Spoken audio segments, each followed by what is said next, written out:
So this is Golf Hotel.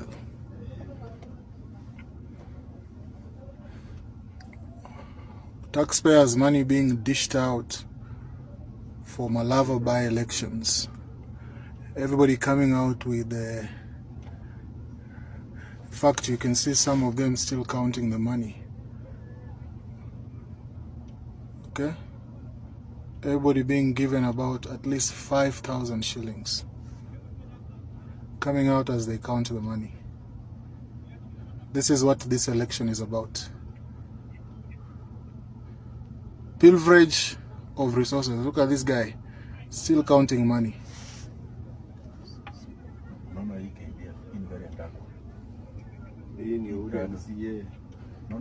Okay. All these guys.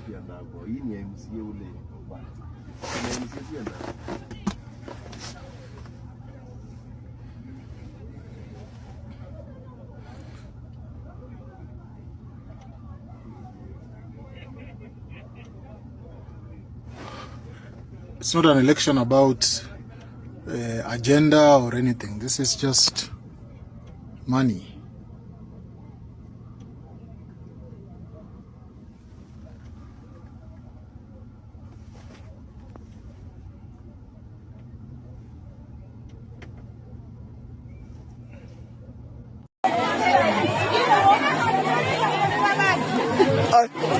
Mama, no.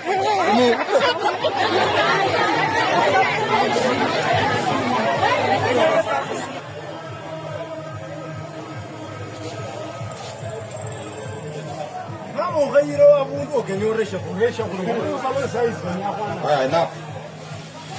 Camera.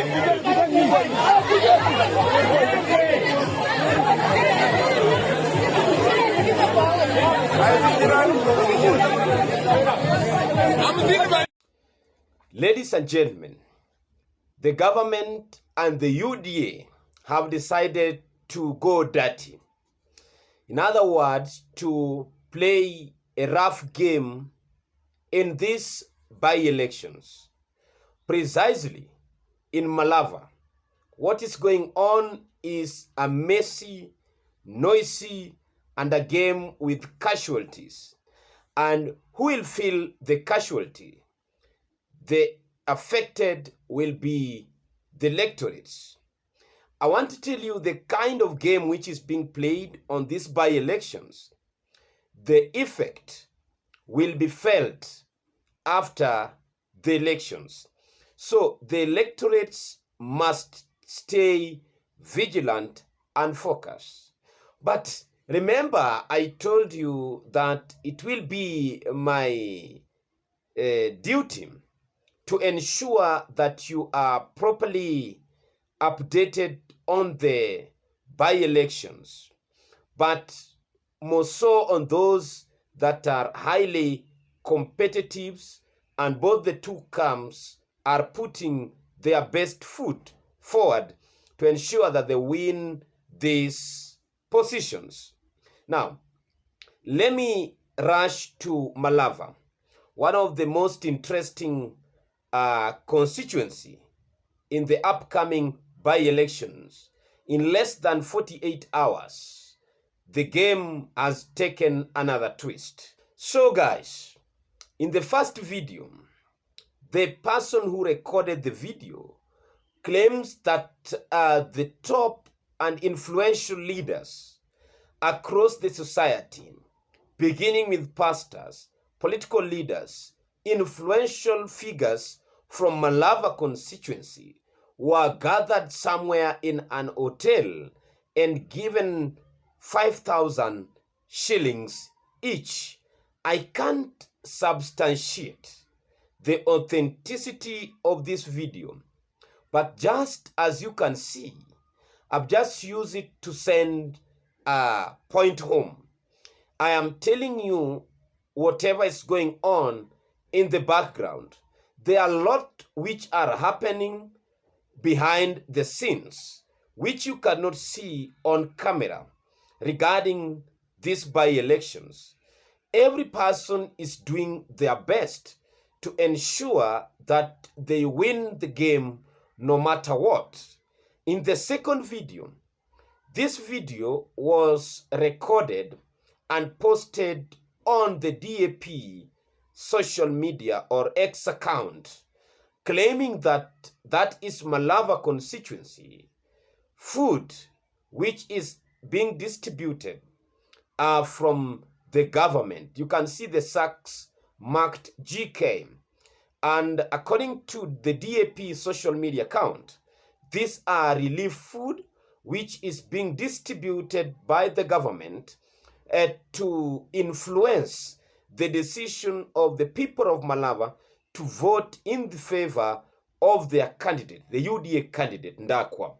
So, if what is being shared left, right, and center is true, touching on the most important decision-making, voting, then I am telling you, the government is going out of their way to ensure that they discipline those who are opposing the current regime. Such kind of games are always there, so when one senses a defeat. That show you how critical these elections are. That show you what will happen in any event the government lose these elections. That shows you how much the government are or is interested in these by-elections. A lose is very dangerous to the government. That will show that indeed the government is losing the ground. And I will repeat what I said before. Why Malava and Mbeere North constituencies are very critical for the government.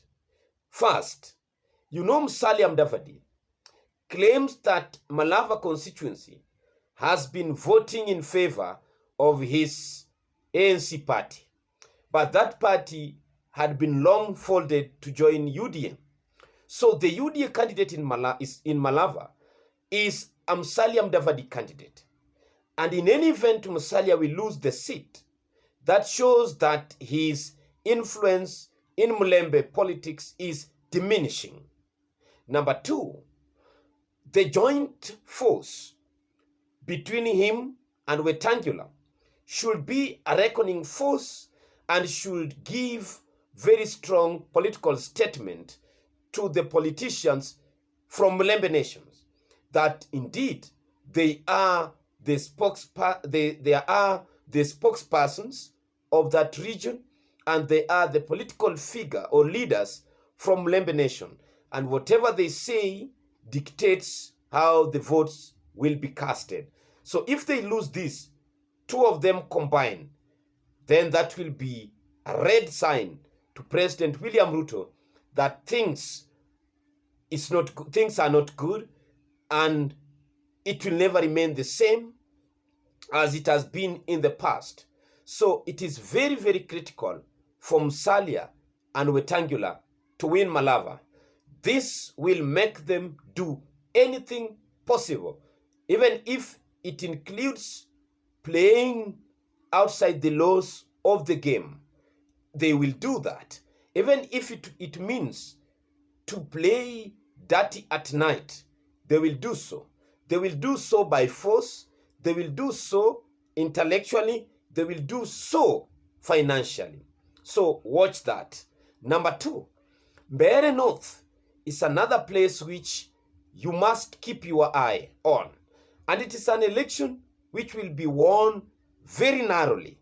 It is a very fierce and tough competition as compared to Magarini, Kasipul, and Ugunja, and even in Baringo. Those ones, I know they are in strongholds of other political parties, and we know how most probably the elections may go. And if they will not go in the direction we suspect, then the person who is most probably, or those whoever will win, will be independent candidates. But Mbeere and Malava, no. That is a war between the government and opposition.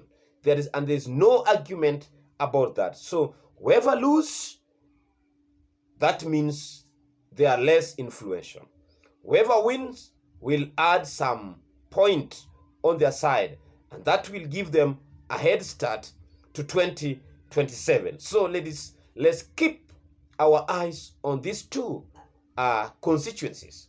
Leave alone the rest. The rest might be walkovers.